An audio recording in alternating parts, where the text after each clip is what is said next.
Welcome to the 7th episode of Resonance Cast, your go-to podcast for all things Blue Protocol related. I'm your host, Percy, and I'm joined today by my amazing co-hosts as usual, Kai, Chi, and Bidoof, plus a special guest, Saintone. Woo! Hello. Saint, Hello. this is I will ignore the other guys. They are here always. So Saint, you are the first time here as a guest. Why don't you introduce yourself? Sure. My name is Pat. I'm from the United States. I'm 32 years old. I enjoy long walks on the beach. Bro, we are talking about the game, not about your real life, okay? Okay. My name is Saint then. I'm a Win Knight main. I also played on the CN server for not as much as these guys. I played for a few hundred hours. We're actually starting to get pretty close to where I stopped playing the game, actually. So my wealth of knowledge pretty much runs dry right about here. But I've been streaming MMOs. I play MMOs in general, variety games. And I've been playing a lot of Blue Protocol. I also played the original back in JP until I got banned. But I do like the game a lot, and I do foresee myself playing it for quite some time on and off. That's it for me. Nice. We are looking forward to what we will discover today by listening to your side of the story. Like, we yap a lot and actually fight a lot about specific topics, but it's nice to have someone here new, fresh, joining in and giving us some input. So today's episode covers some hot topics post-release, related to post-release stuff, including auto battle, our all-time favorite Imagines, player retention, mixed reviews, season 2 expectations and leaks, and some other stuff. So let's get started. And first topic, player retention, and let's talk about, when the game released. We had was it mostly negative? I think so. We had a really bad review on Steam, but the numbers were actually pretty nice. So, what was the how did you guys feel at when you played at release? How did players react to this kind of MMO? I mean, yeah, from my point of view, it's something unique. So let's start with Saint. So, what did your chat tell you? Good game, bad game, shit game? First of all, I was a little worried going into this because, it's PC mobile, and it always kind of attracts somewhat of a tribalistic crowd that are kind of quick to judge a game without really trying it.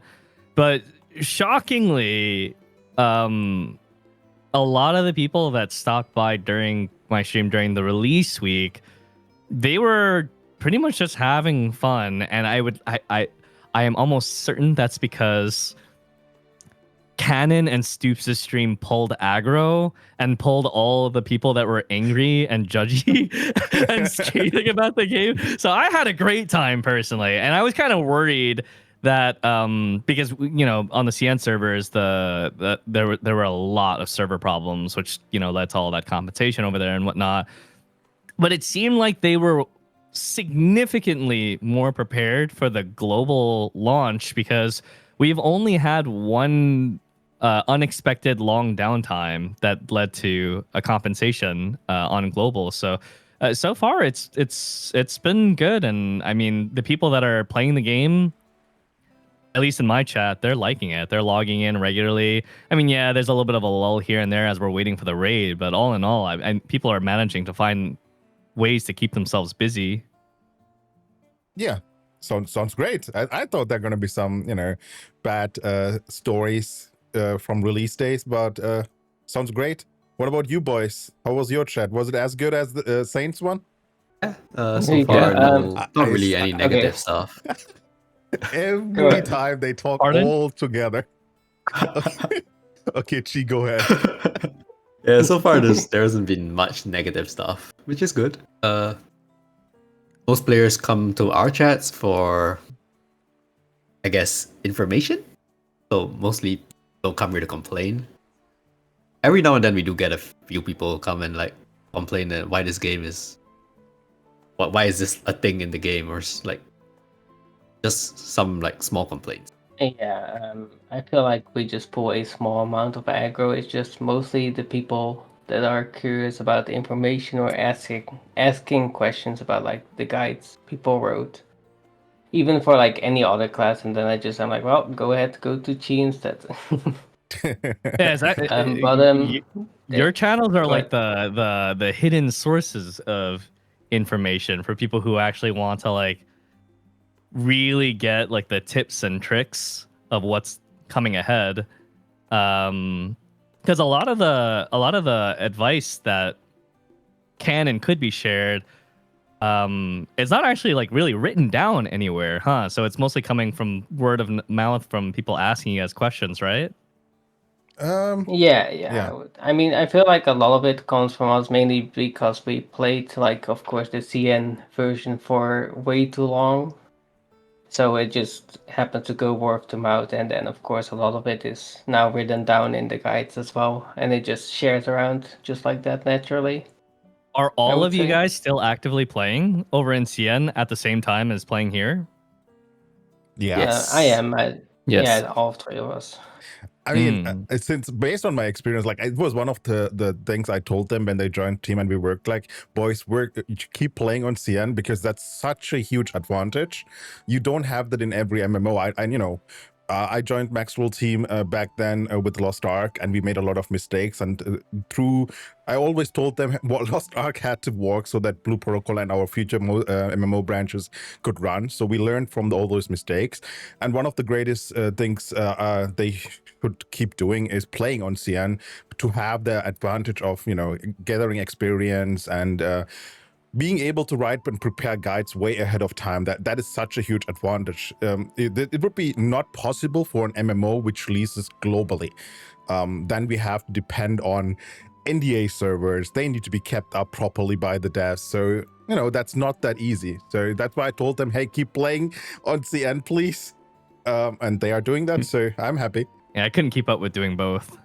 Too much. Yeah, I mean, you're also a Lost Ark player, but we can talk about Lost Ark later. Okay. I mean, in CN, there's like a wall of like downtime until the next season, so it's just basically logging in, doing dailies, and doing your weeklies, and that's about it. It's nothing too intense or too time consuming, I feel like. Well, related to that, because we talked about like the launch of the game and how our communities perceived the initial content that's been introduced. We know that there's level 60 master modes and the 3 raids ahead, and that gives us a pretty decent pipeline of how much content one can realistically expect to play and keep themselves busy with before you kind of hit that. Okay, now I can kind of chill a little bit and wait for season 2. How much grinding or how much busy work do you kind of expect all the way to this season's cap of gear? Like, how much can someone play this game before it's like, okay, now I can kind of go on maintenance mode for a bit while I wait for season 2?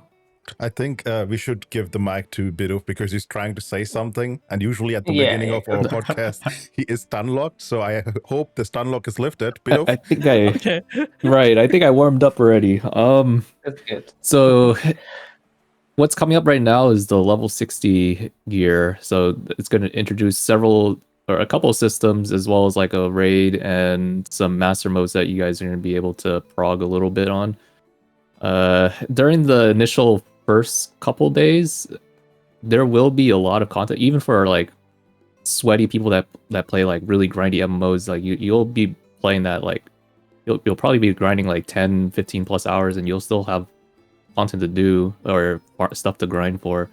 But then, give it some time, like similar to how it was for level 40 gear.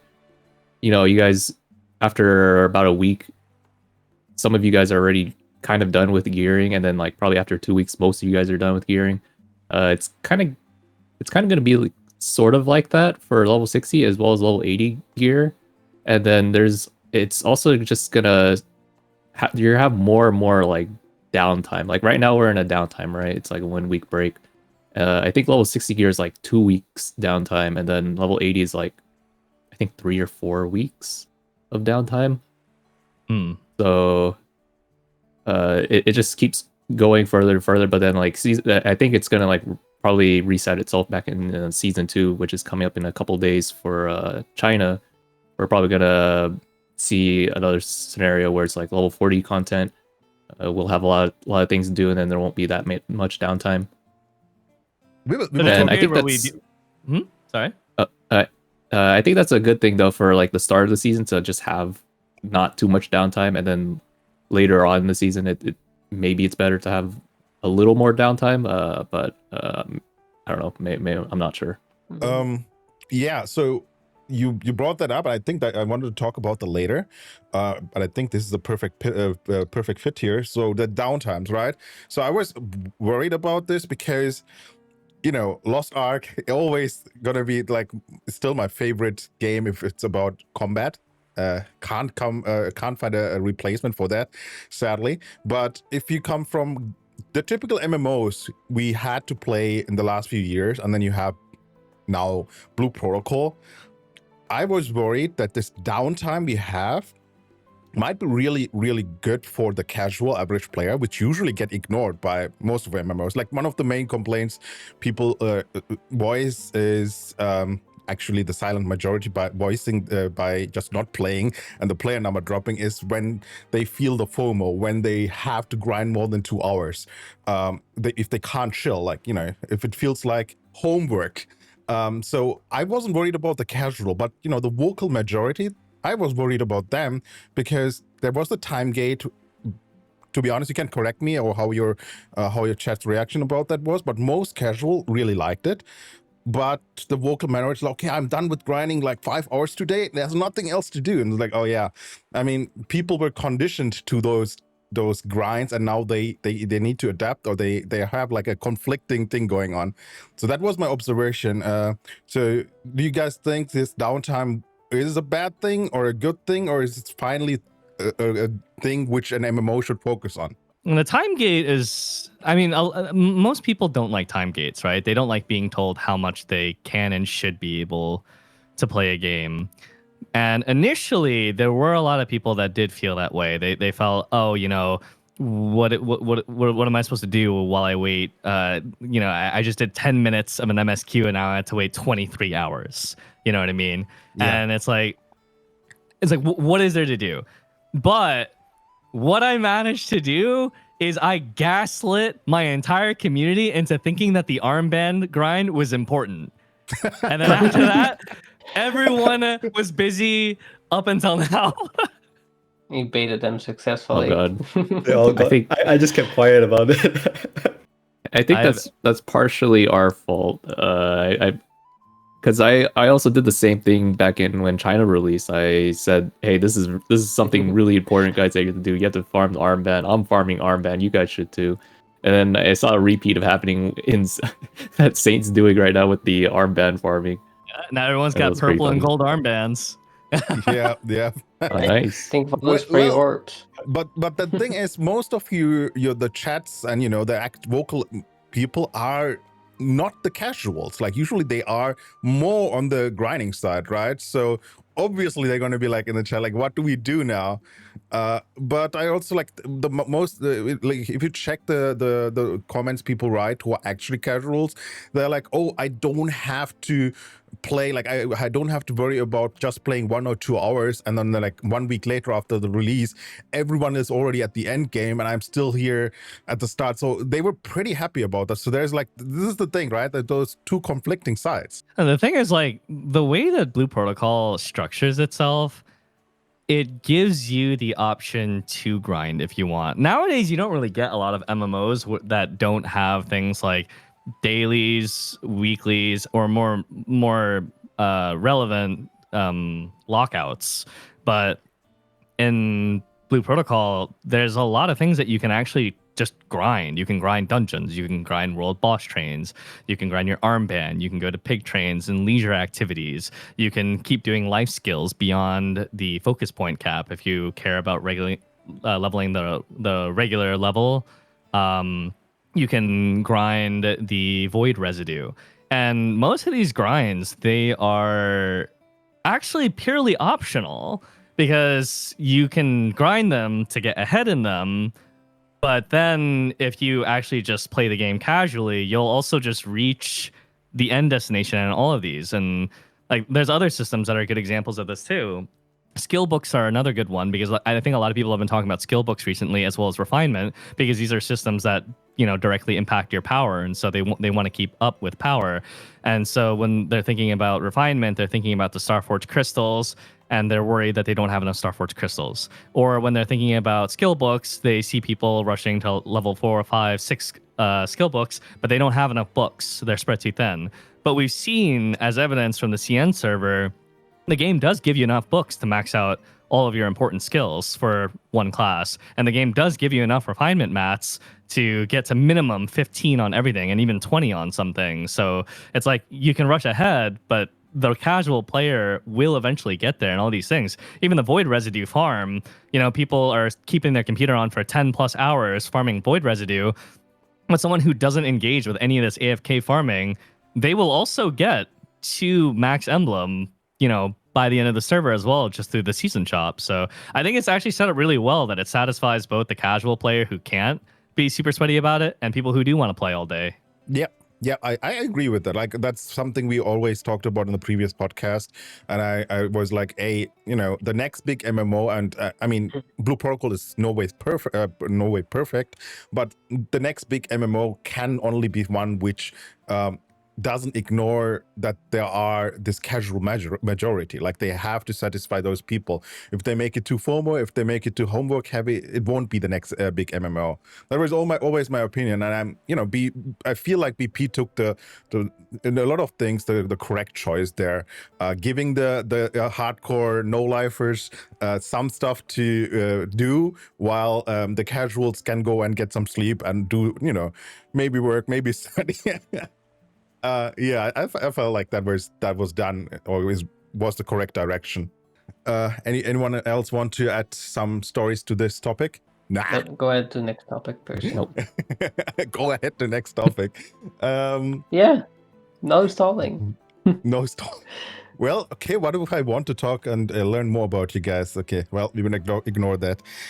Anything else? Like, what was there any concerns around around the release? The one thing I can think of is which I would call a bad thing, making the server in NA and then actually showing the ping. I have the feeling if they would just have disabled the ping on the bottom left, a lot of people would even have realized that. Like, I feel like this game is really responsive. I'm playing from Germany with like 100 plus ping, and I don't even feel it. I don't want to say it has no impact at all, but I don't see any impact of 100 ms. But if you Wait, what class do you play? I play, as you can see, the mage with the legendary, not the legendary, but the rare dropped staff. I have it equipped. I just wanted to point it out. Pleb skin. Okay. What do you mean, pleb skin? That's a 5, premium ticket skin. I do think it's very class mine. dependent, though. Some classes are ping sensitive for sure. Yeah. I mean, Bidoof even pointed out in his guide the attribute threshold changes based on your ping for the blade, Stormblade. So yeah, of course, it depends on the class. But I think it would have been less impactful, but still a bad thing if they would have hide the MS. But at the same time, what are the alternatives? Like, would you have preferred this system? I can play with you, Saint. I can play with Bidoof. I can play with everyone here in this chat, even though we are in completely different regions. Would you have preferred this over the typical approach where NA has a different region server, SA has a server, and Europe has a server? Like, what would you have preferred? I mean, for me, I really like that it's just one giant server. You can just play with anyone. The games will just feel lively at all times, because at NA times you have the NA audience wake, EU times you have the EU audience wake. For OCE or Southeast Asia people that snuck in, they'll just find a way to play with other people no matter what. So I definitely prefer that it's just one giant server, because anyone can play with anyone, and I just think that's a big plus. And Saint, go ahead. I mean, for some people, ping is a very non-negotiable thing. I've met many people in my time playing MMOs where like 2-digit ping is just unacceptable. I mean, if it's anything higher than 2-digit ping, it's unacceptable. And I do feel like a lot of the people that did feel this way kind of got weeded out by that, because this was a really common complaint in the Yeah. Steam reviews that there weren't EU servers and the servers were located in NA. But what I tell my audience is, as much as I love Blue Protocol, I do think that it's a very mediocre game in many aspects, many aspects. But there's one thing it does extremely well, which is a nod back to another game that I played in the past called Maple Story 2, which is the social aspects.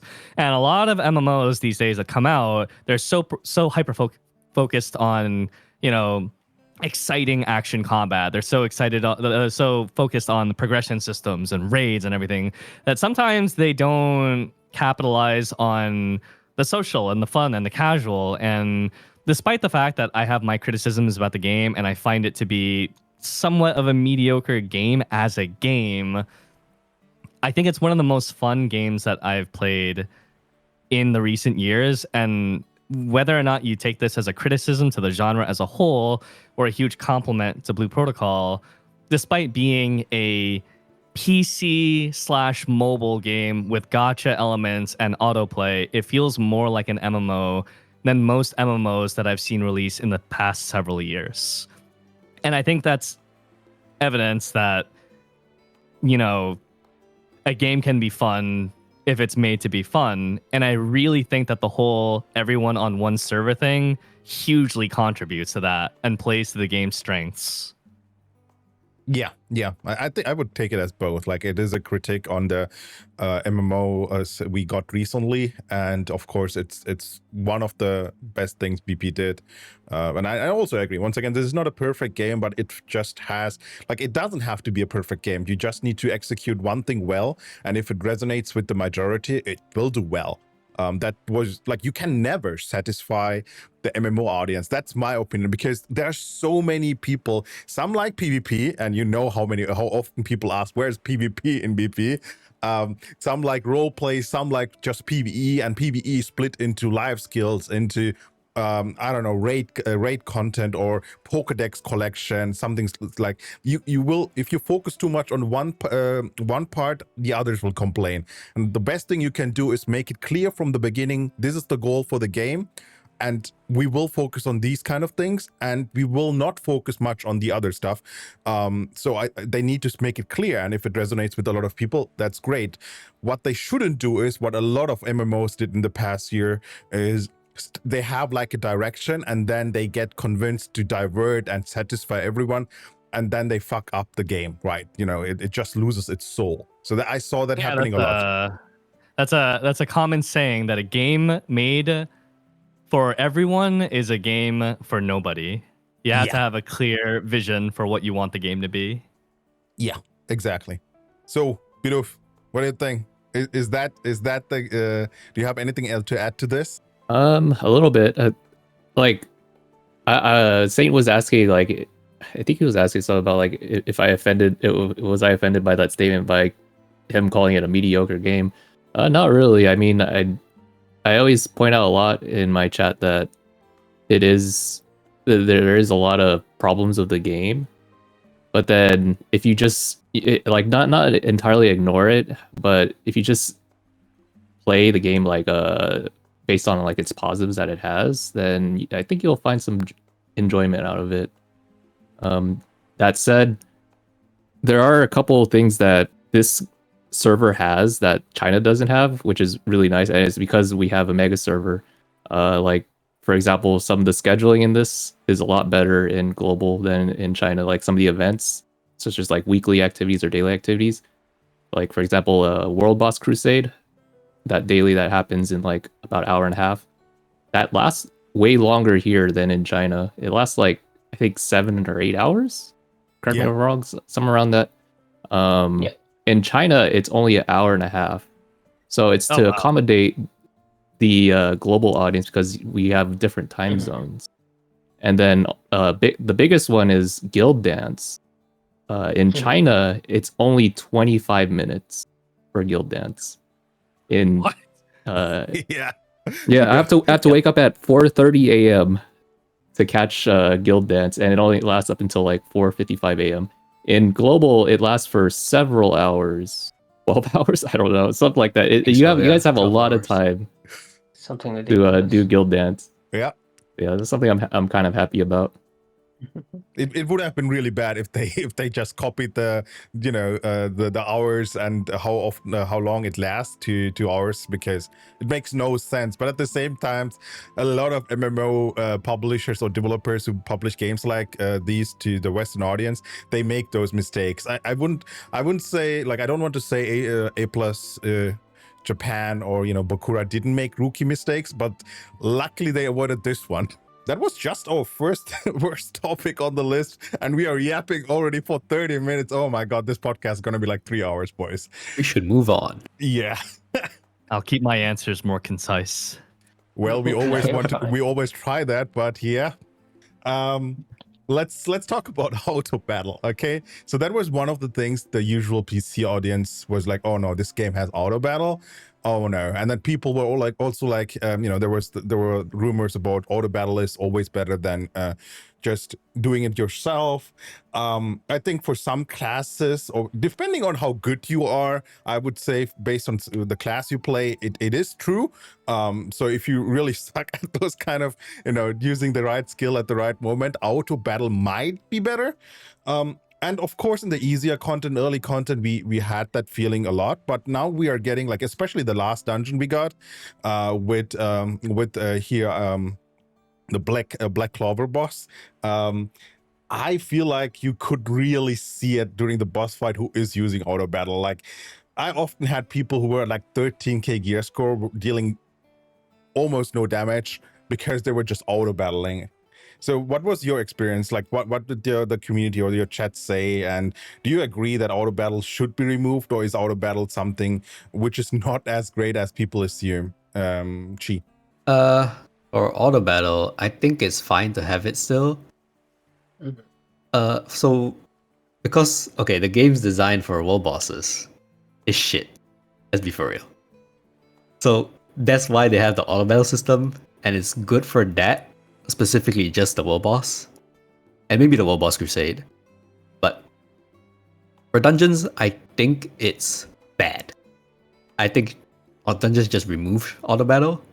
It may be bad for mobile players, where I've tried to play on mobile and I don't like it, but maybe some people do, and maybe they find it easy to play. But the auto battle, I think, is to actually help the mobile players.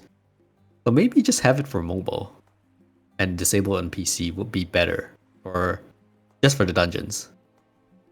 Because not just in global, I think in CN, for the raids. So when Nightmare mode first came out for raids, it was very obvious to know who was in auto battle and who was not. And I think 90% of the ranged players were on auto battle, because none of them dodged mechanics. Everyone kept dying. And the DPS can be seen, it's very low for those players. Well, yeah, that's the thing where I was talking about. You will see at some point, and it will. I feel like at some point it will be one of those things people would call gatekeeping. They're like, "Yo, bro, you're auto battling? Get the fuck out of my party." That's So something. the raid leader also keeps saying, like, please turn off auto battle, please turn it off.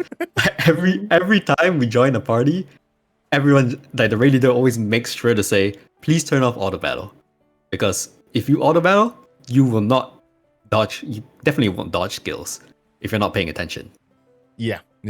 But also keep in mind those kind of nightmare stuff. I feel like the higher difficulty one is something, if you're a casual average player, you don't have to do those things. You're fine with normal and hard mode and the first few levels of master mode. But after that, at some point, it's just, showing off that you can clear it or getting a little bit faster. But it's not like you have to do it as a casual. I just want to put it out there. It's, so that people won't assume, okay, I have to do nightmare modes to progress. Okay, Bidov, what do you think about that? Like, was it similar experience? Having auto battle, yeah, very obvious. I remember running a higher master mode difficulty, and usually the people who die, or excuse me, like the range players, that you usually see them as low damage, and then they're usually not respecting any patterns, and they're just over here face tanking everything. So it's I agree. The raids, yeah, you don't have to do them actually. It's not required because there's actually a system called the Reclaim Hub. If you don't complete the raid by that week, you get most of the rewards in the distributed to you through the Reclaim Hub. All you have to do is reach the required ability score to be eligible for that every week. Is it just me, or is this So- Mike robotic? Yep, it's Yeah, I it was was like, okay, is definitely it dropping lagging? frames. Yeah. But I mean, Okay. Hello? I heard it, but he definitely dropped frames. I think. Yeah. Are yeah. you auto battling your commentary right now? Oh, bro. Called No, out. no, Caught. I'm not on H. I'm not on H. You got caught. Oh, he's still a roboter. Okay. Well, Wait. My OBS is fine, but Okay, you're the fine now. You're fine now. Okay. am I fine? Yes. Shit. Yes. Where was I? So yeah, I mean, I agree with the auto battle. Was I robot the entire time? We could Yep. we could Yes, understand yeah, you. but it, We could it was understand you. understandable what Yeah. you said. Okay, great. So yeah, you don't have to do the raids. I'll just repeat that part, since all most of it goes to you through the Reclaim Hub. So if you don't complete the raids, you can still get most of the rewards given to you just by waiting a whole week for it to be distributed in the Reclaim Hub. You just have to reach the required ability score for it. I didn't know that. Yeah. That's actually kind of cool. Yeah, it kind of helps for people that don't really play the game too much either, or they just came back. Yeah. And veering back to the auto combat thing, I think the entire point of it is accessibility, because as far as the game goes, at least for some classes, it's actually a little bit technical to execute some of the rotations.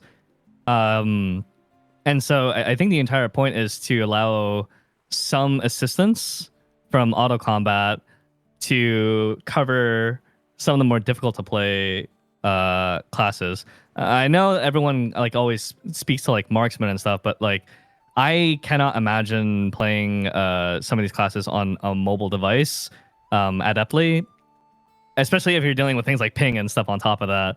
I playing Midnight, unfortunately, auto combat does not work at all on Skyward. It just completely butchers the rotation, and you just end up without any resources. But I actually use auto combat on Shield Knight partially. I set it to 2 abilities: the basic attack and the and judgment. And then I manual press everything else so that I don't have to spam auto, and whenever I'm not pressing a button, it'll do the auto attack and judgment for me and use that resource while I focus on pressing the rest of the buttons. So I actually really like using auto battle that way as kind of like a semi assistance for the more spammy abilities. Yeah. You can yeah. actually hold left click to continue autoing. It will auto whenever you're not doing anything. Yeah. Yeah. But I mean, honestly, at the end of the day, the game is it is as far as a PvE experience goes, it's relatively casual. And Nightmare mode, that's there to scale it up to the point where you have to take it as a non-casual game. And Nightmare modes, those higher ones, they're not even necessary because you're not really even getting better rewards. So I think if people want to auto combat and have their fun, I personally think that the option should be there for all content, for all classes. If it means that people will underperform, then they'll find their way to the content that's appropriate to them. Yeah, I agree. She initially said he would like to have it removed for PC, but I think it's it's not a great idea. I'm fine with it as it is. People will learn at which point they can't use it, or hopefully will learn, and then call it out as gatekeeping, as usual. But I'm happy that all those non-mandatory but those hard contents, you need to play properly, and at the same time you don't have to do it if you're someone who lacks the skills or don't have the time to min-max as much as most of us no-lifers here. Yes. So anything else you guys want to add to auto battling? Okay. Let's go to season 2 stuff. There were a lot of things which got revealed from the official sources. A lot of teaser, like I think yesterday or earlier today, there was the teaser video, which looked really nice, and there were also some leaks. So let's go over a few stuff, and then we can talk a little bit about each of those things. Not too much, because there are a lot of things on the list. So I will just go over a couple things together here. Monster AI adjustments and of course Homestead actual release. Do you like one of the complaints apparently was that the Monster AI is bad. So based on the note, they want to make it more challenging, but I'm kind of worried. I really hope it just different kind of challenging, and they have a little bit more patterns. But they won't. Hopefully, they won't make like world bosses. They were talking about world bosses. Hopefully, they won't make it too difficult. And as for Homestead, I really want to see a feature complete Homestead. I think that is one of those casual things which makes this game what it is. And the better Homestead is, the better the game gonna be. Similar to every other casual activity. Yeah. What do you think, Saint? I think originally when we got to the Homestead in the CN version of the game, they actually described it as like a early alpha of the system, and like a lot of things would be like kind of rough around the edges with it. But I like the initial tools that they gave, the ability to manipulate objects freely being able to clip things. There's a lot of room to be really creative. But there's a problem with the system. The entire decoration system is prohibitively expensive. Everything about it is prohibitively expensive. Everything costs way too many Homestead coins, and first of all, you can't even swipe for this. Like even if you wanted to swipe to decorate your home, they don't even let you. You can't. You can get like a little bit of Homestead coins. You can't afford anything with the little bit that they give you, and you do not get enough Homestead tokens because you're going to be using a lot of them, so you can skip your weekly turn-ins for life skills anyway. So what's left isn't going to be. You can buy a shelf maybe, and then all the recipes to make anything remotely interesting are all level 40 to 50 recipes as well, and they take forever to get to. So like, it's really cool. The foundation is incredibly inaccessible. The whole thing. So I would really like to see some of these costs reduced, or at the very bare minimum, let us buy the Homestead tokens for people who want to pay real money to do it. Because like it's a harmless thing to be able to buy, right? It's not progression, it's not power, it's just decorating. I would just like to see more Homestead tokens, or at least the price is brought way down. It is insane how expensive these things are. Clip it, boys. Saint wants pay to win for Homestead.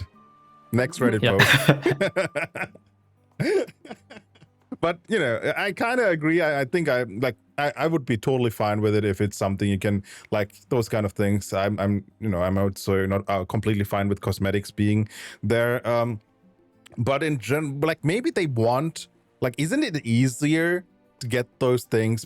Or if you distribute it between multiple players, like if you have people you invite to your home as someone who lives with you, and then you can just split the costs and decorate it together. Is that something they want it that way because they want to encourage you joining with other players and building your home together? Probably. I mean, I guess that's the point of the system, right? In order for people to socialize more. I still don't know what happens if you get kicked out of your house. Are you just homeless? You get back your old home. Will it be level 1 with nothing? Yes, level 1. Yep. Unless So you leveled homeless. it up previously.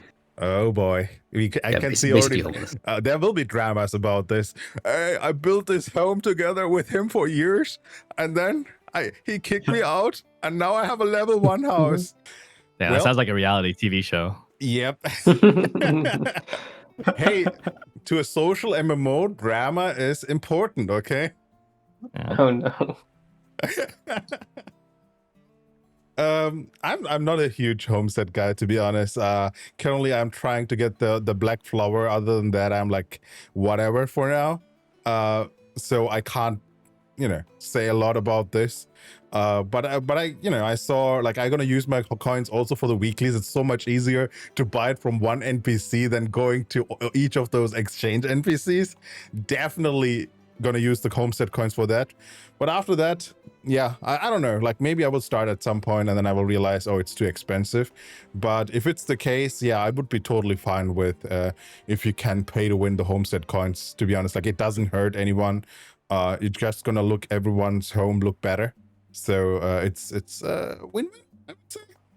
Especially, I think that yeah. I think Sorry. not everyone knows that, by the way, that you can buy life skill resources. Like, that's like the major boon or benefit of the homestead coins, is that there's an NPC in that area or inside your home area that you can exchange the tokens for life skill mats. And so if you're someone that like doesn't really enjoy life skilling and doing the normal gathering to do your weekly turn-ins, you can actually skip that or skip specific resources. Like, everyone hates the fine metal sand or the rock salts. Yeah. You can just get those directly, and you can skip that whole process for that week using homestead coins.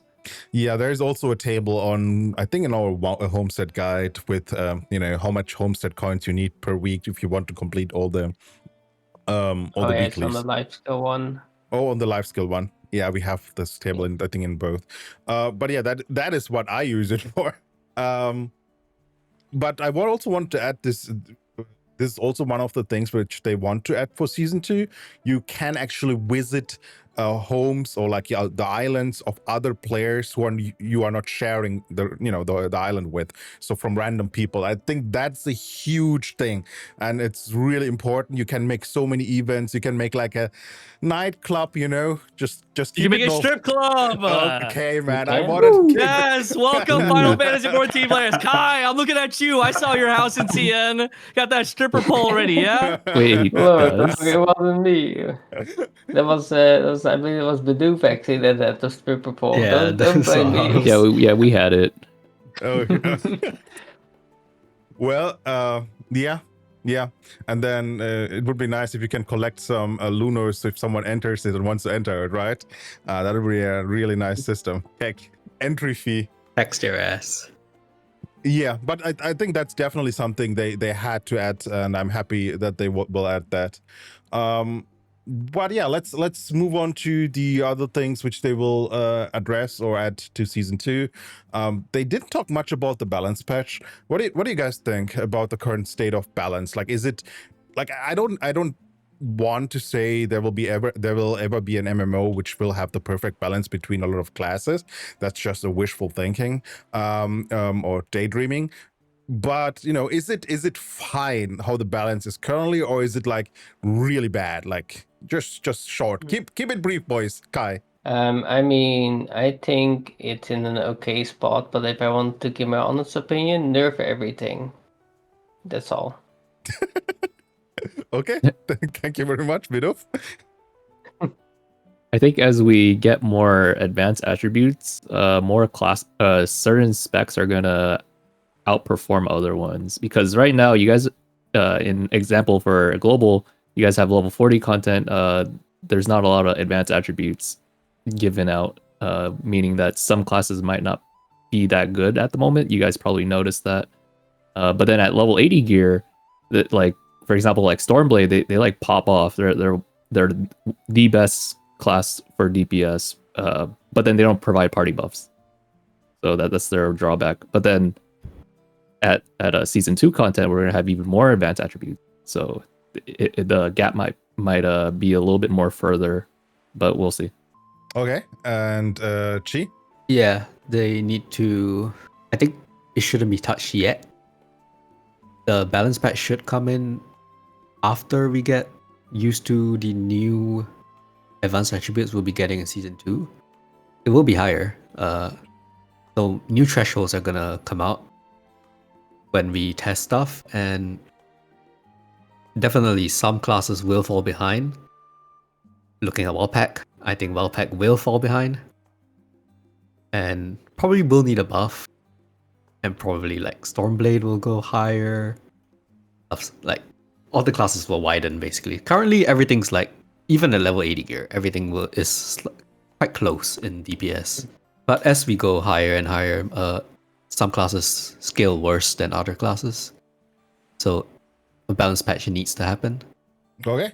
And Saint, I want to quickly add yeah. something to my take, if Yeah. that's okay, which is because the reason why I said buff or like nerf everything a bit is because when we initially unlocked like the later master modes, the first like let's say 6 for our level 80 gear, it felt really easy compared to when we did like master mode 1, and it just didn't really feel challenging by any means.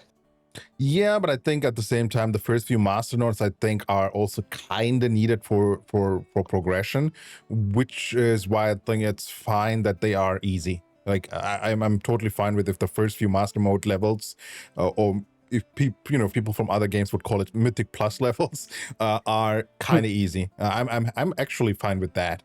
What do you think about this, Saint? Any experience with these systems? I mean, I think a lot of people in general who play the game kind of understand that, the game's meant to be more of a casual game to begin with, right? And so hyperfixating on things like balance and hyperfixating on challenging gameplay can actually be to the detriment of what makes this game like fun to play. That being said, obviously balance is skewed, but also balance changes a lot. For example, my class, we can't hit any of our stat thresholds at level 40, but we know for a fact that we can hit all of them by 60 and 80 gear. And so like, for people who play Wind Knight that might be struggling a little bit right now, it does get more comfortable later on, and you can start doing things like managing your resources and having enough haste and all that kind of stuff later on. As far as like the master mode stuff goes, I mean it's all artificial stat check difficulty. Mechanically, the game is not a hard game. It's not meant to be. It's meant to be on the simpler side, but the game does allow you to. That's what master mode is. I think people still don't know what master mode is, and master mode is 20 stages of difficulty. So you have normal, hard, and then master mode 1 all the way to 20, and each one is just a higher stat check than the last. So even though the game's not hard, you can inflate the difficulty artificially to challenge yourself to the point where you have to play it min-max. But like all those later stages, you don't have to do them, right? That you don't really get better rewards for doing them.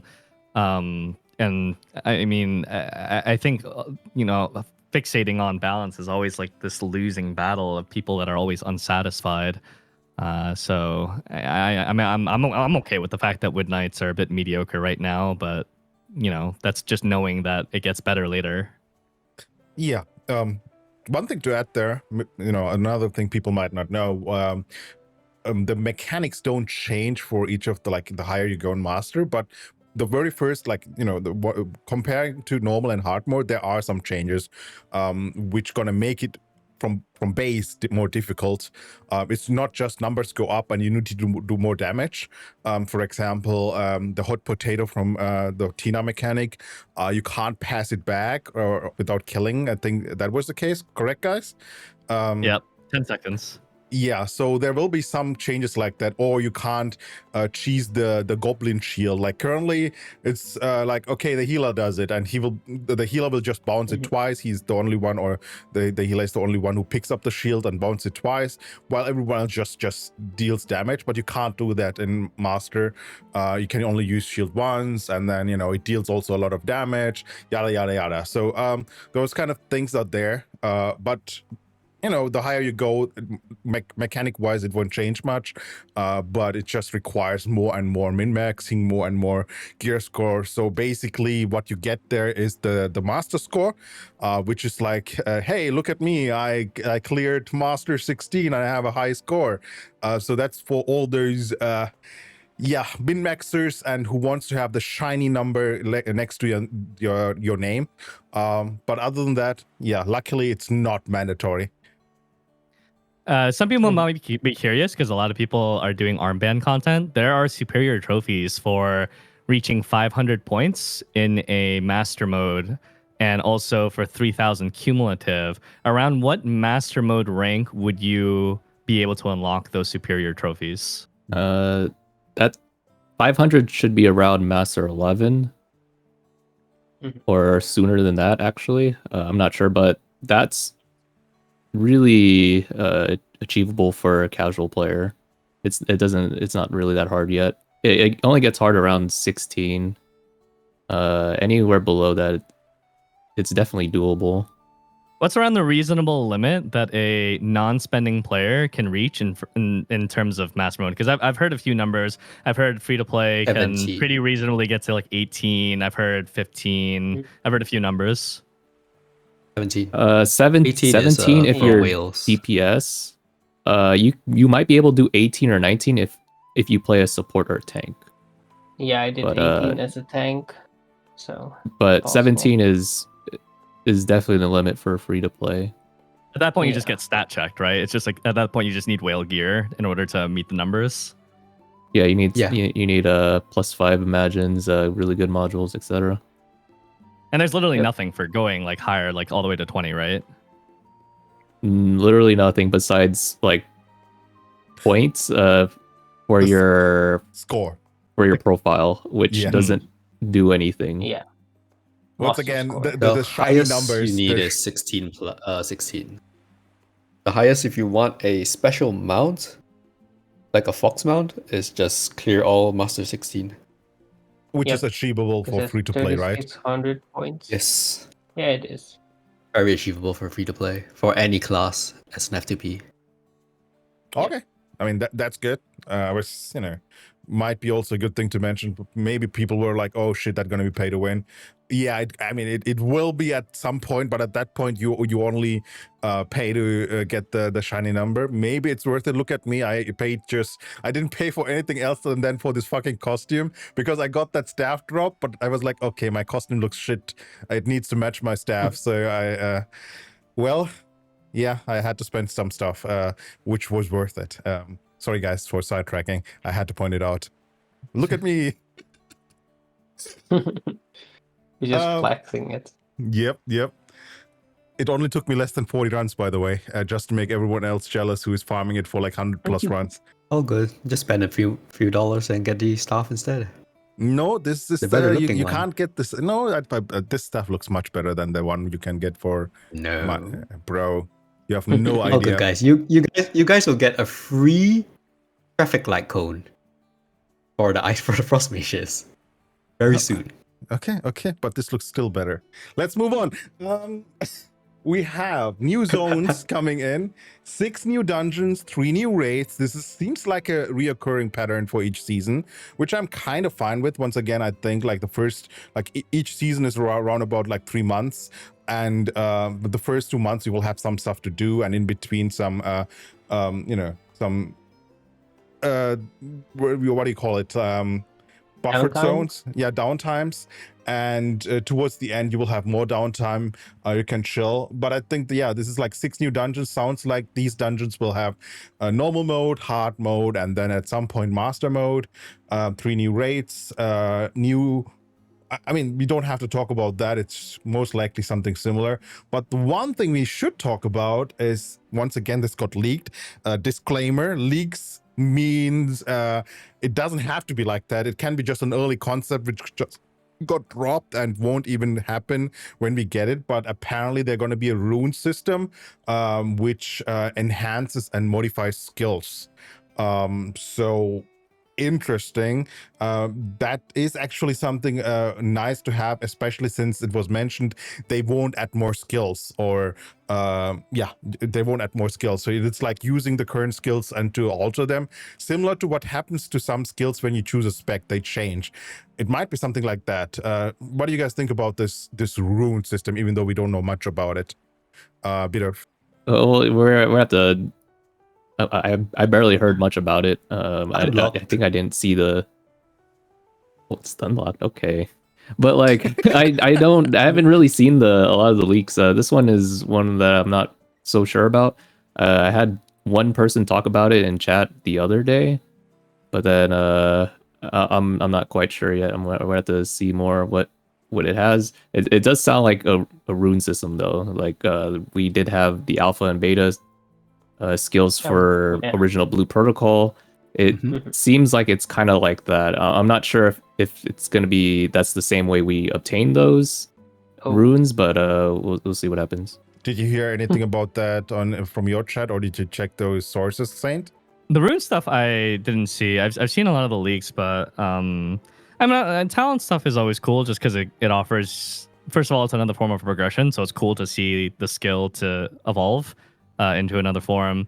I think a lot of the ways that a lot of these games do that, though, there's always a best option, which is kind of at that point it's like illusion of choice.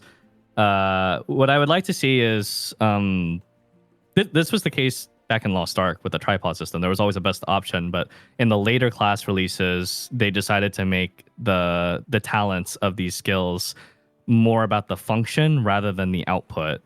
And I thought that was a really good approach. So if it changes the way that you use the skill in a functional way that's preference based, I think that could be really good to see more diversity in play styles.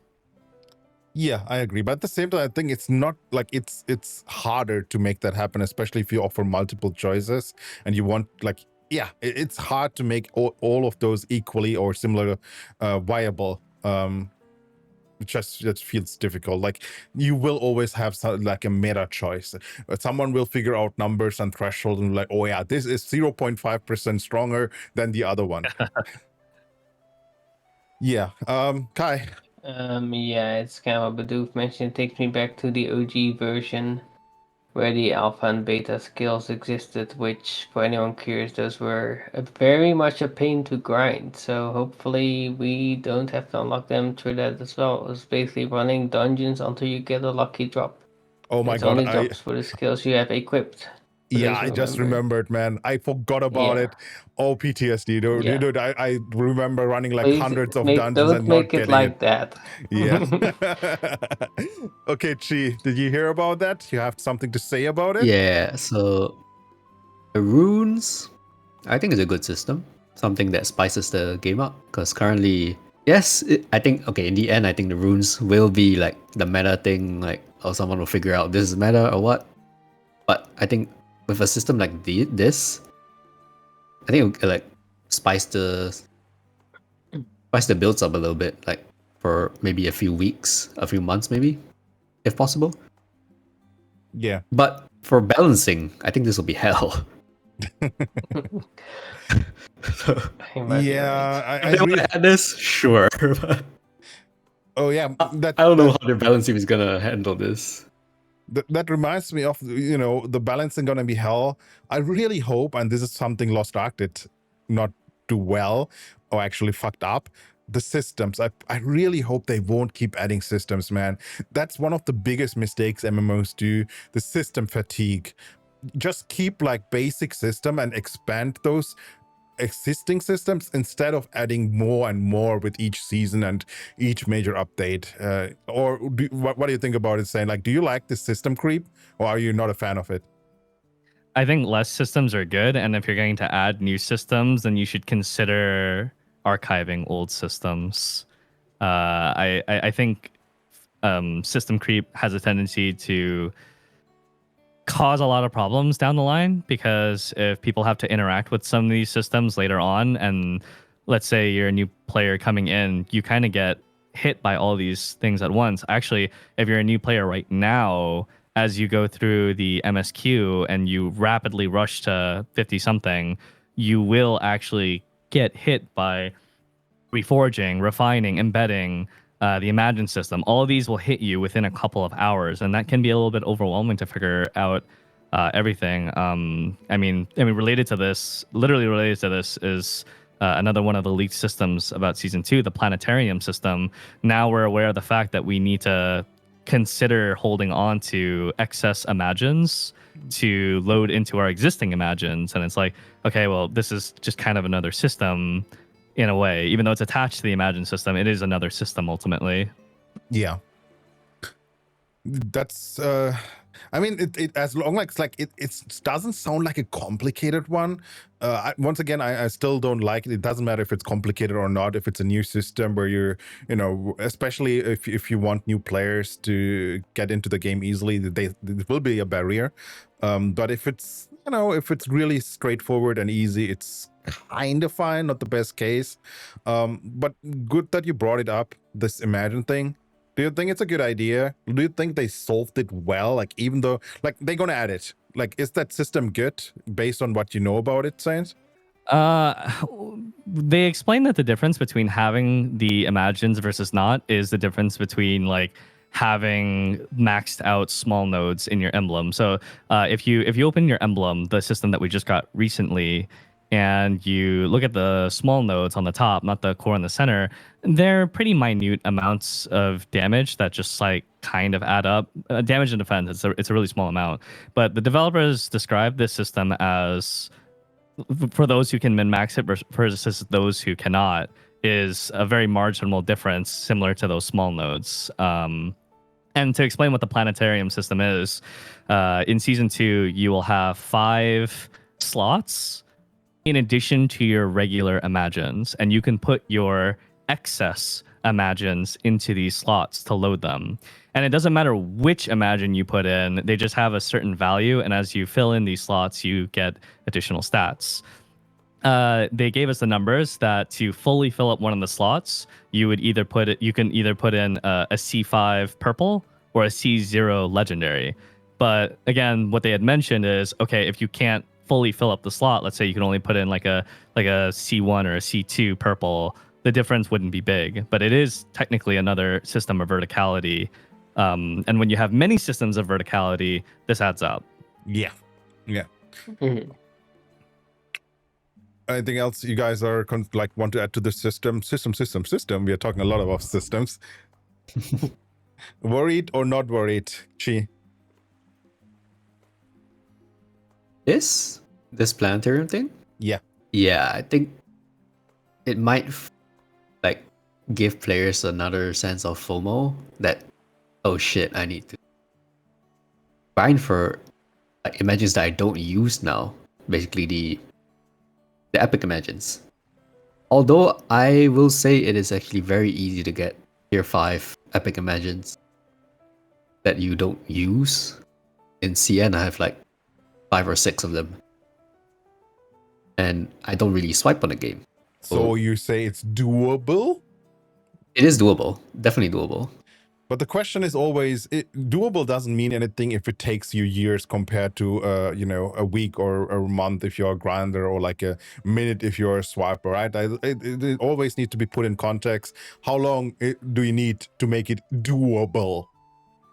Yeah, it took me a whole season, but so if you're playing from day one, then yes, it is doable. But if you just join, like, so that's the case of the FOMO. If you just join the game and you see the system, and you might get It's scary. That you probably get, yeah, it will scare you because oh shit, I need all this. So yeah, it's not a very good system to add in, but we'll see. Yeah, I feel the same. I'm also worried. I mean, on CN, I got lucky and I have like 6 gold imagines.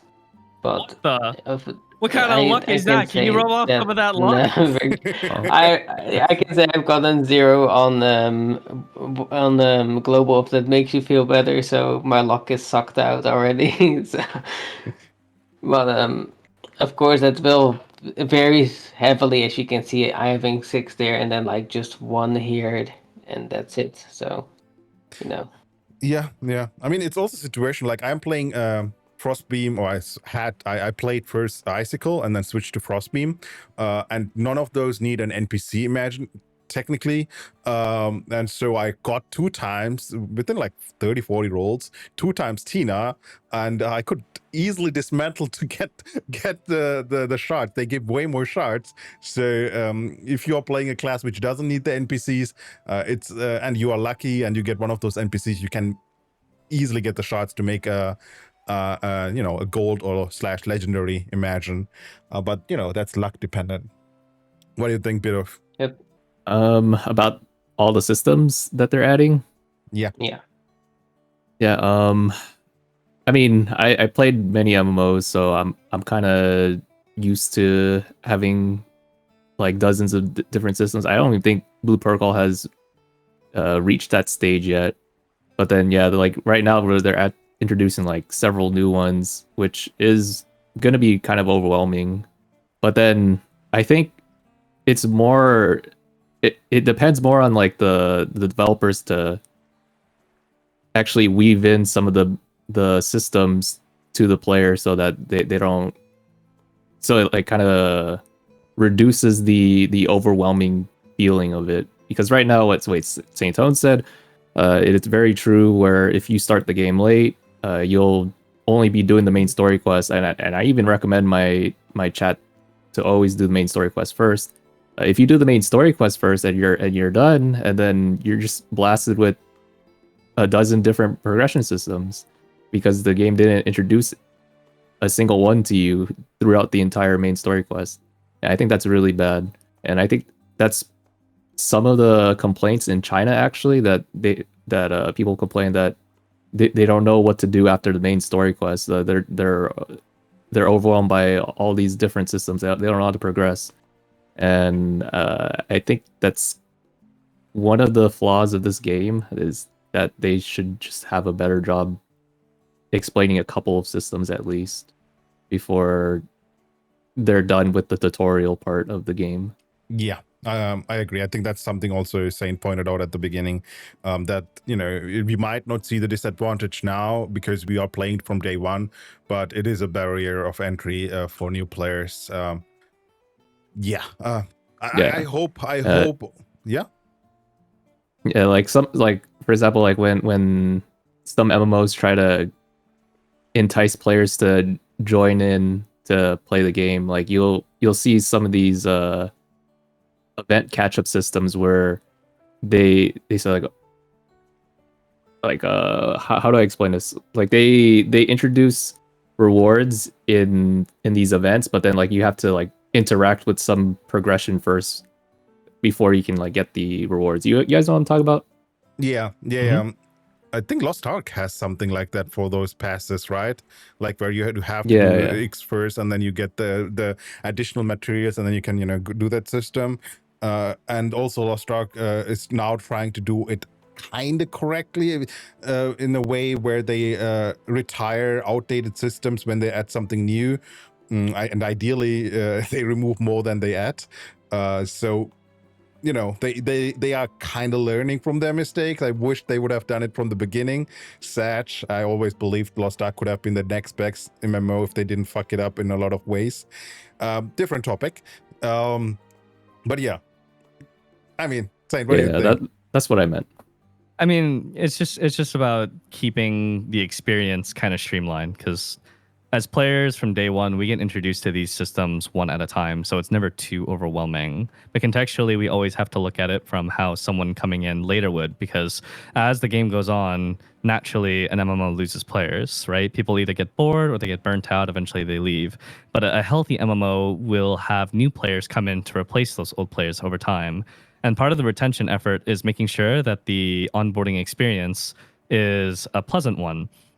And so, you know, someone who's coming in should be able to be guided properly through each of these things as they're going on. The good thing is, even though Blue Protocol does have an overwhelming amount of systems, or like it's gradually growing, or it's like kind of heading in that direction, the good news is, fortunately, it's pretty quick to catch up on these things, or the game will actually give you these things, except for one thing, which is materials related to Gold Imagines. But everything else, whether it's skill books, whether it's refinement, just by playing the game, just by existing, you do get given to it these things naturally, even raid materials and whatnot, which I only just learned earlier during this podcast.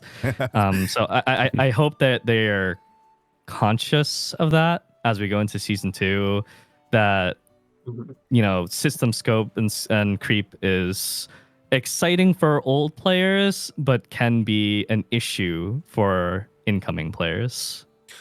Yep. That is definitely one of the things we will ask them. Like, you know, I hope they will agree to that. If you didn't know, once before launch, we had like an opportunity to interview the Star Wars in his database team had the chance to interview the devs, and we collected questions from the community, and we will hopefully do that soon again when we get the chance or approval, and that will be definitely one of those things I'm interested into knowing how they want to approach those kind of issues which typically MMOs have nowadays.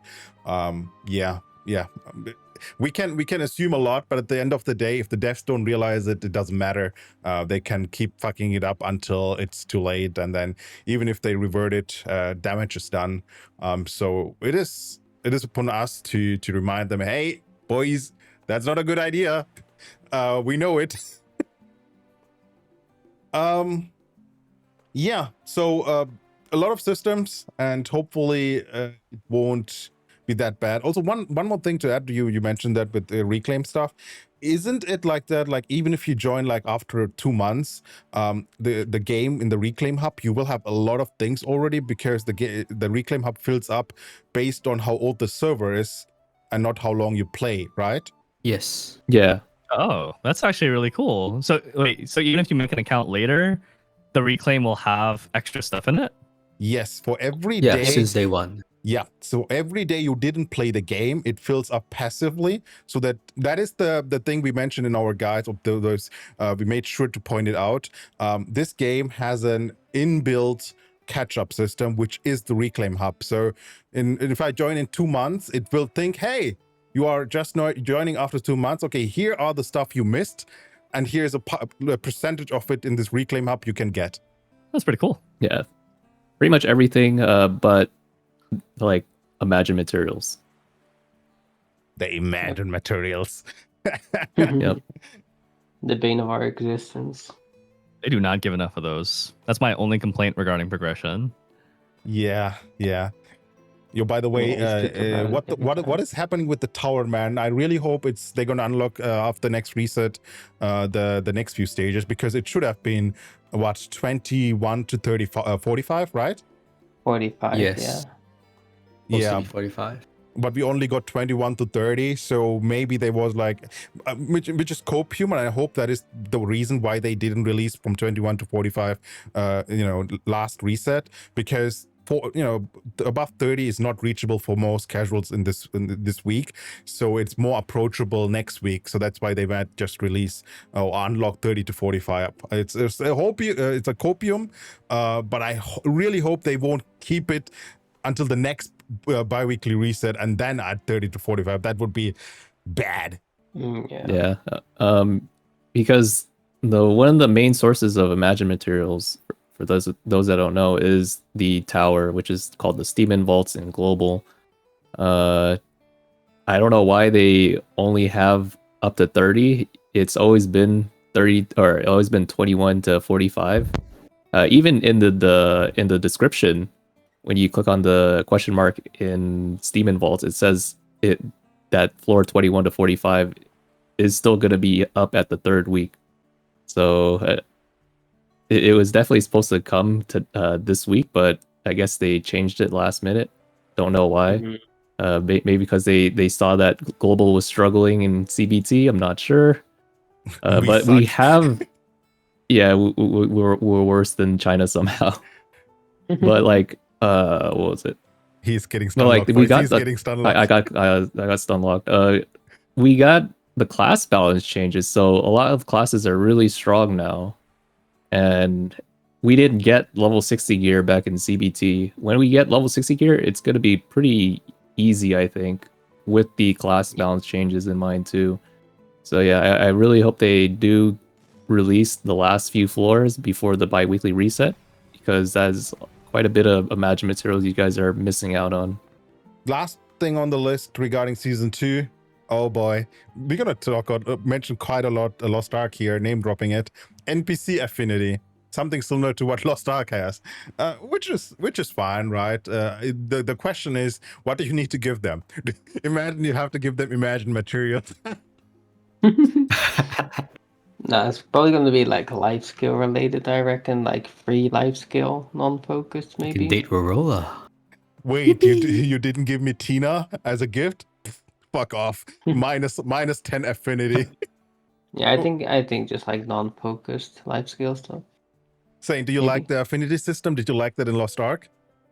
I don't like rapport systems in games, but if it gives me free stuff, I'll deal with it. So what he's saying, he likes it basically. Huge. I give you a level 2 ruby, you give me an exquisite material. Deal. Yeah. Wait, Yeah. what? What if similar to Lost Ark, you can get the NPCs and invite them to your home. Oh, That is not where I thought you were going with that. I thought you were going to say, "What if you get there? Imagine once you reach a certain level." I was like, Whoa, hold okay, on. Percy. I didn't know you were like that. I didn't know you were like that, Percy. God damn. Wait, if you had the choice, you max it out, and you can decide if Tina will be in your bedroom or in your house, or Why in the bedroom? whoa. Wait, Why is that the first one? That was Anywho, fast. okay, boys, calm the fuck down, okay? If you have the choice between getting Tina into your house or as an Imagine, what would you pick? Imagine. Imagine. And then House. dismantle her. Imagine the dismantle. Wait, we have only two liars here. She is a man of culture. Bidoof, are you honest? Me honest? Yeah, I would dismantle her because I want a Muku chief. already have Where's a the +5. kickback There you here? go. Well, okay.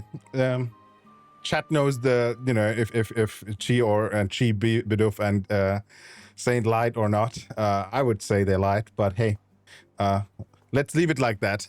Okay, so Imagines is the hot topic we talk about every podcast here. So we have to talk about it again and again.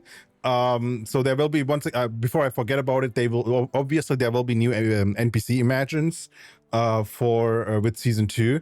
But according Did to y'all see the leaks on that? yeah. So Yeah, the actual screenshots of the Imagines. There's some details on some of them already. oh shit, I didn't see that one. Okay, let's go, I've Saint. seen them. There's only 4 that came from CN testers on their side. One of them, first of all, the devs said their goal for the season 2 Imagine are more options instead of stronger Imagine. But I think a lot of people, especially the DPSs, are kind of worried about, we're currently using SRs, and SRs are universally better than the SSRs at the moment, which doesn't really make sense. I don't think I can think of. Yeah, I can't really think of another game where the SRs are better than the SSRs. So I think most people are a bit cynical, and rightfully so, that like your current Imagines will get power cut. But we've seen 4 of the Imagine so far. I'll post links to them in the group chat that we're in afterwards. Yeah. One of them is a gold Imagine that will transform you into the NPC, and it replaces all of your skills with new skills, gunner skills. Yeah. Yep. The second one is the Gun Lancer Awakening from Lost Ark. You put down an area, and everyone in the area is immune to knockdown, gains DR, and gets bonus damage based off of defense. Nice. The third one is Adrenaline from Lost Ark. As you're attacking, you gain stacks, and if you maintain max stacks, you get bonus attack speed and cast speed. And the last one is similar to the previous one.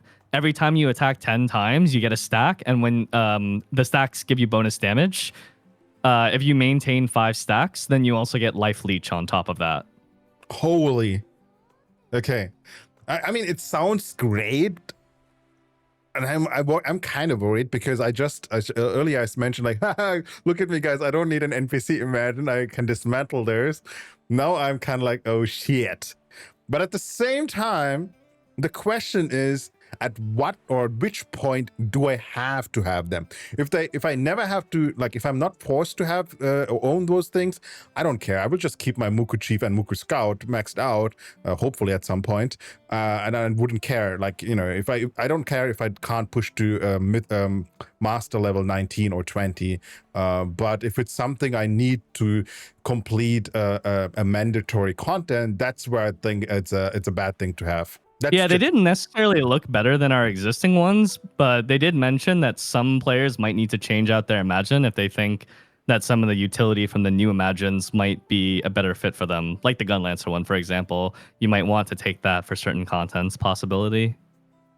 Yeah. I really hope that's not like forced upon you.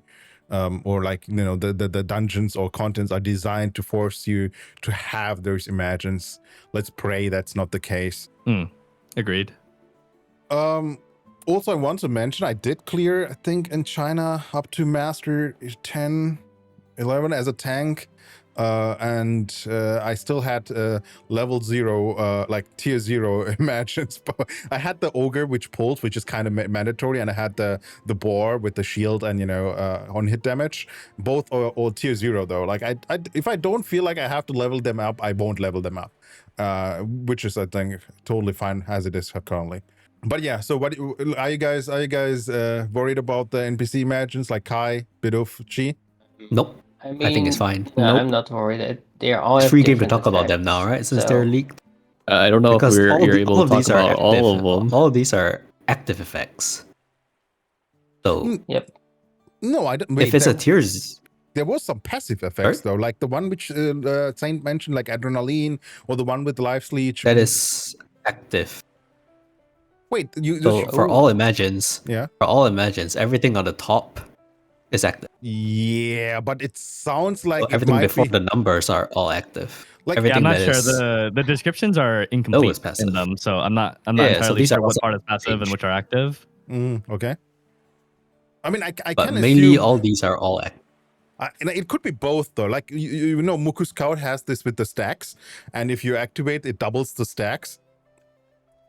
So it can be similar to that. Like as a passive, you have this, or not passive, but you stack, you have the stacks, and then when you activate it, it doubles the stacks, or it adds life leech on top Yes, of it, but- something like that. But yeah, it's active. But I know. Muku Scout, the passive states what it does at the bottom. Yeah. NPC imagines we all know the passives are the stats, the stat boost, the 6% int, strength and agility. Yeah, you're right. So those are most likely actives. Yeah. I get you now. Yeah, you're right. That's gonna be like, hopefully it's the case. I don't want to see the passives to give more percentage than the current NPC matches, man. That would be bad. Yeah, I think so. It will depend on how they. I mean, the values. We don't know we don't really know what the values are gonna be, and the cooldowns. It may be the same. Let's say, I think tier 5 will be 2 minutes. But no, 100 seconds. So usually it's 100 seconds for tier 5 NPC Imagine. So 100 seconds for those effects. Maybe not that good. I will see. I really want to see. I really want to see the gunner one because the transformation lasts for 20 seconds, but you can't use your own skills during it. You have to use the transformation skills. So they would have to be really strong interesting, for you to though. omit your own abilities. There is this NDR thing where you can talk about it, but Mhm. I mean, it's leaked, but everything's subject to change. So what you see now may not be what you see 6 days later. Yeah. 6 days. What you see now might not be what you get. 1 week. I feel left out in the dark here. Sad. Sad. I'm partially left out the dark or left in the dark. Know. Well, Oh, I mean, I have no clue either. I will always welcome you to be part of this team. You know that. I want you guys. I want the viewers to know that I recruited you into the Maxroll team back in Lost Ark, and then dumped all the work onto you, and then literally ghosted after that. I mean, you made the correct choice. I mean, Again. I would have done the same. Like you are getting really a lot of traction, got a lot of viewers, and you know how much time we need to put in. These boys here put in like basically a couple weeks before release. We sat there every day for like 8 hours plus, and then going through each of the guys, reviewing it. So it takes a lot of time, and to put it like this, also you need to make guys like none of them like usually when you have like those gamers, they come in, write stuff, and they write it for people who are gamers too, but that's not what we want. We want to write it for the casuals who are struggling. The real no-lifers and gamers, they will figure it out really quickly, but those game help sites should be always focused on casual, so they had to learn that. So it takes a long time for them to adapt, and they did a very fucking great job there. So I'm proud of this team, and you know how difficult that is. And yeah, sorry, I sidetracked, but yeah, you onboarded me, and then you made obviously the correct decision to follow what was going on there, and it was fine because that was a really nice experience to have. I learned a lot. I made a lot of mistakes. We made a lot of mistakes as a team, as I mentioned earlier, but that's fine. That was also the very first MMO branch for Lost Star, for Maxroll. So yeah. Is the entire Blue Protocol branch in this call right now, or are there some writers that are not presently in this call? There is Nico, You. and you. I saw you earlier on your screen, man. He was chilling with you. On the screen at least. So you is there. You is not the person who would like to talk or like that, but he is like a really dedicated. Like he made some insane guides.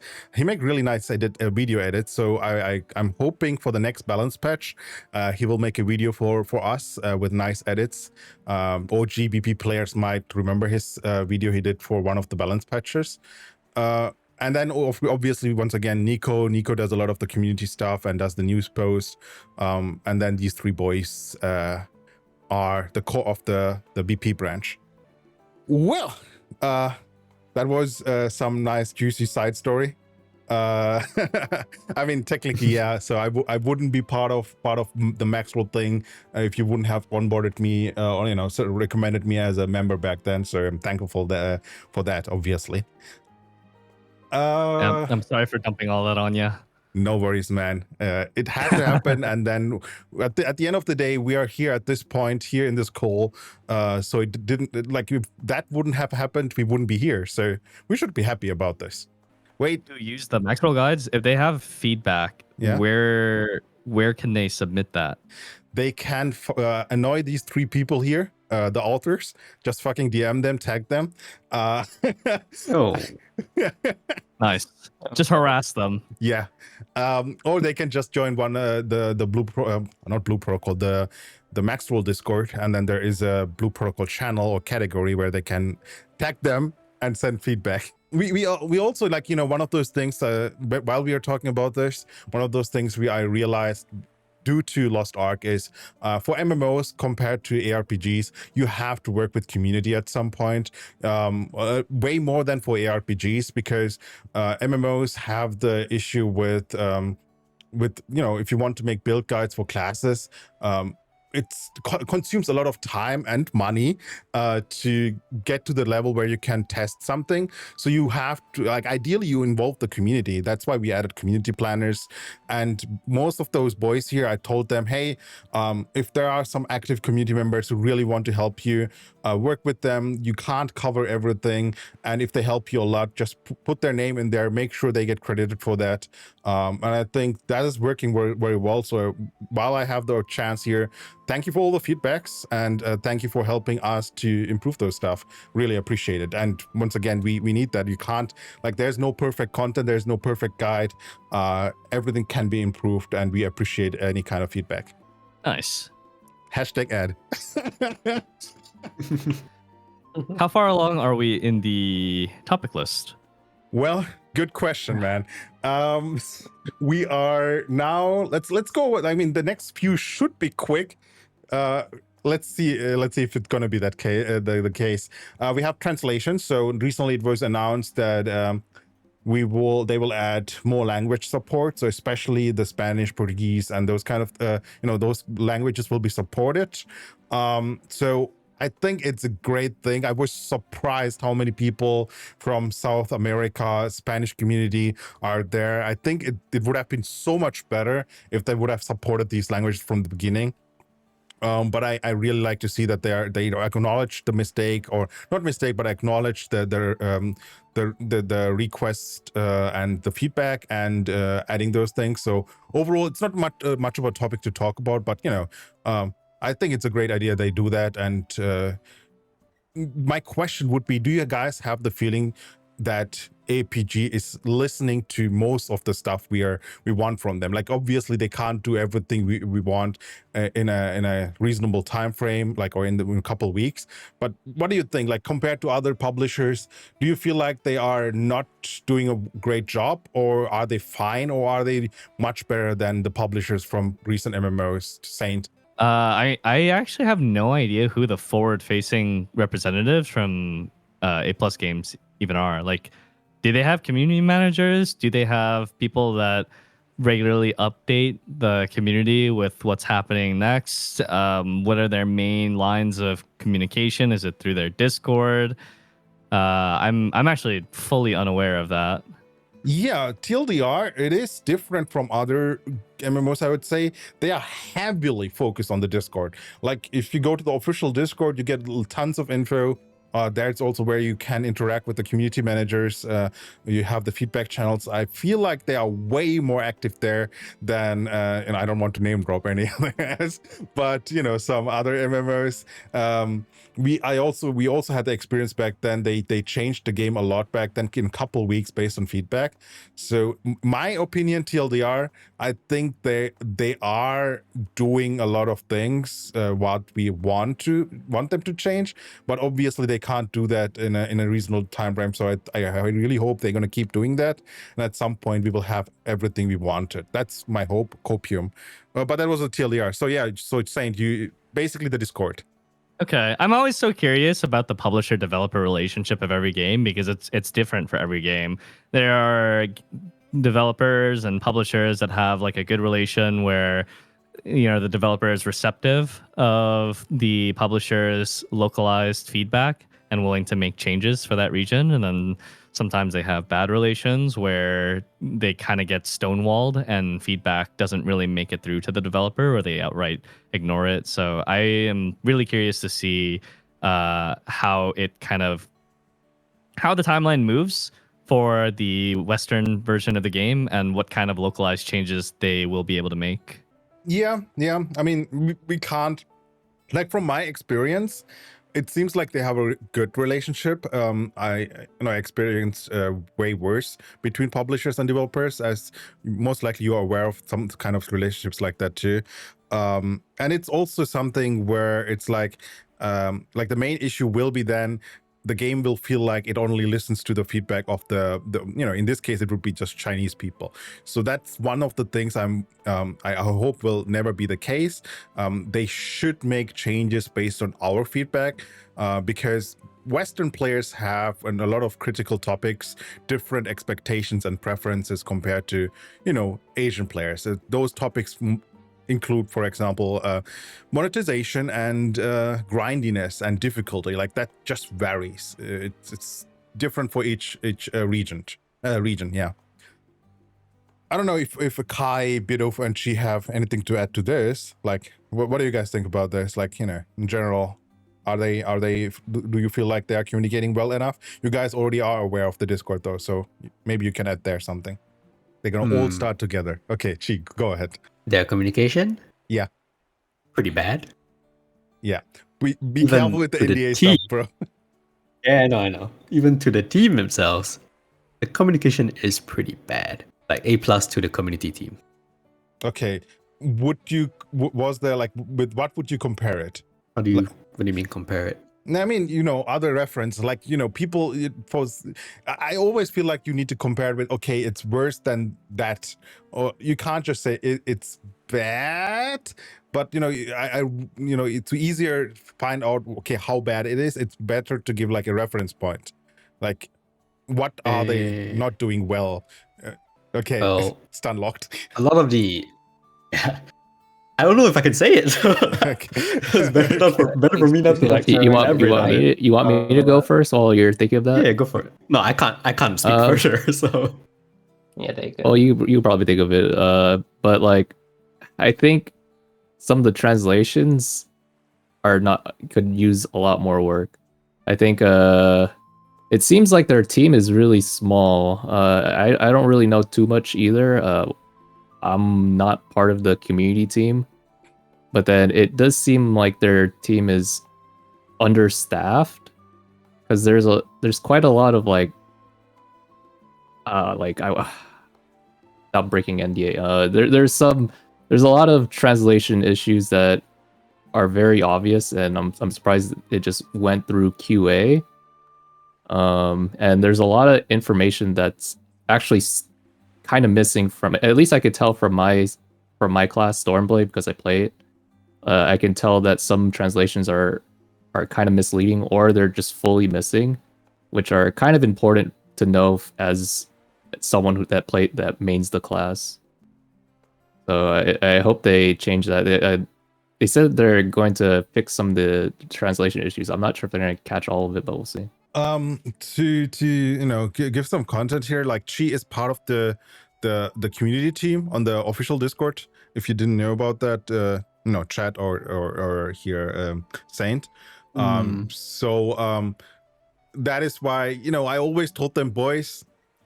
I don't know if they had the experience, but based on what I know, and maybe Saint can agree, community managers are not as well connected to the developers or the actual publishers as people assume. So they are just here to be the bridge between them, but it doesn't necessarily mean they know a lot, right? Or they have the all the infos you need. And same goes for everyone working as a mod on a Discord, on a community Discord, or on an official Discord. You don't have to you have the NDA, yeah, but I don't think or they should never assume their feedback is like way more important than anyone else's feedback. That's what I always told them. It's like, do you agree with these first assumptions, Saint, like based on your experience? Oh yeah, community managers, they're powerless. They could just be like, hey, the community thinks this, and then the developer's like, okay. That's where that's pretty much where the discussion ends. That's why it's like, every developer or director is different, or is differently receptive. I don't know how to word that right. There are some directors out there that always believe that their vision is correct and their players are wrong, and then there are some out there that are really open to having that line of communication with their players. And then even this has its own dichotomy.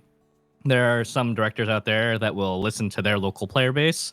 For example, a director in China only listening to Chinese players and maybe neglecting global. And then there are ones that are really open to the idea of reading into the publisher's feedback that they collect. Because a development company, they can't directly...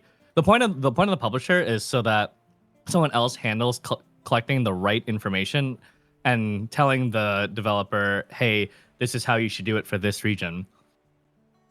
But I've seen lazy publishers and I've seen proactive ones. So it does partially lie on A+ to collect the right feedback of what Western players want and then relay it. And then it's also on the developer to decide, hey, this feedback's worth listening to and allocating resources to make changes for their version of the game.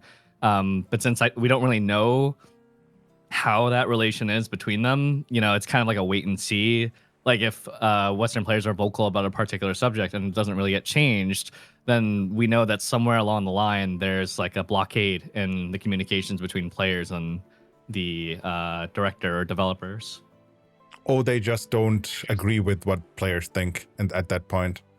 But yeah, you explained it very, very well. Thank you for that, Saint. That's also something I try to explain to those guys or to some people who are not aware of this, or in general, how the relationship between those entities are.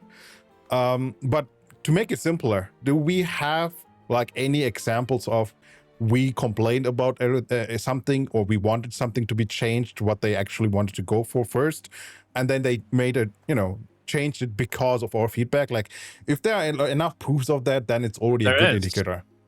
Yeah, there is actually one example of that from the Western version, and it was the rebate in closed beta, the bonus top up for swiping in beta that they axed. Yeah, that's a good example. Yeah, I really hope that they will make more changes like that. I mean, a silent change they did. I don't know if it would count it as such, but just a good decision making. Extending the time frame and then make for events so that it's approachable or doable for all people from all the regions. So that is a good thing, but it doesn't, kind of count as a feedback and then reaction to it. Yeah. So anything else we can think of? I don't think there was anything else But huge. what about like the mega server? Was that because I don't know if the mega server was initially planned until many people brought it up that we should have one. I remember that was even part of one of the first questions we asked them, right? Oh yeah. So for TLDR, like as I mentioned earlier, we had gathered community questions and concerns and forwarded to them, and they the big boss replied from Bakura to those questions, and one of those was people wanted to have mega server. And at that point back then they were saying it's likely or it's possible, so they didn't even confirm it. So it might be actually one of those things they made because we the community wanted it to happen, because we had that it was planned for the OGBP, right? Yeah. Yeah, that's the plan. Well, let's hope there will be more cases like this in the future. We are basically almost at the end, boys. Social. Who wrote that down? I don't know who wrote that down, but I'm gonna just read what that, like, we usually collect the topics here together. So it says social activities, how you experience. Okay, basically, are you fine with the amount of social activities in this game and outside of the typical gear grind? Like, give me like a 2 to 3 sentences TLDR. Yes, it's good, or no, it's bad. Let's start with Saint then. Social activities are good, but I think there should be more options to express your character. The character creator is pretty limited in number of options, and many of them are paywalled, and there should be more options related to cosmetics that are accessible through just playing the game. Too many of them are only available through Unbound Unbound Rose Orbs. Also, raise the friendship point cap. It's too low. Yep, one feedback. Bidov? Yeah, there is a lot of. I think there is a little bit of like nice social activities that you could do, but they could definitely expand it. I mean, we're only on we're just on release at the moment. I mean, a lot of games that we play nowadays that come from a different region, it's usually like has months or like a couple years of activities all just clumped up into release. So I kind of expected there not to be that many yet, but I hopefully in the future there will be a lot more social aspects to it, because that's one of their, again, we talked about this earlier in the podcast, that this is one of their strengths, is to provide a really good social experience. So I think they need to play off their strengths. Okay, then Kai? Yeah, I think there's an okay amount of social activities, with more like on the way from what I heard. But it's like mini games or the balloon one that I heard of. I haven't actually tried it, but I think it's up in I think it's up in CN. Yeah, it is. Yeah, I'll have to try that. And I mean, things like that, mini games, events, and things that allow people to just enjoy themselves, I think that's a good thing. I hope they add like some mini games to housing potentially as well, so people can enjoy more stuff together as well. Yeah, I think there definitely has to be more, like random events that pop up in town that bring people together, and maybe more guild stuff that can happen. Currently, it's very limited. Oh yeah, I forgot about that. I think that it's also part of season 2. There will be a lot more guild, or at least couple more guild activities. They didn't mention more, so that's actually good. And I remember there was also one of the questions we forwarded to them. We wanted something like in Final Fantasy. It's called Fates. I don't know. I never played Final Fantasy that much, but apparently Fates are like random events. And they were not saying, like, it was a typical press reply to that question. Not a yes, not a no. maybe not. But yeah, it would be nice to have those kind of events too. Well, I think that's all the topics, except there's one point which someone really wanted to have there, which is which is Bidoof. So you're gonna fucking start with that.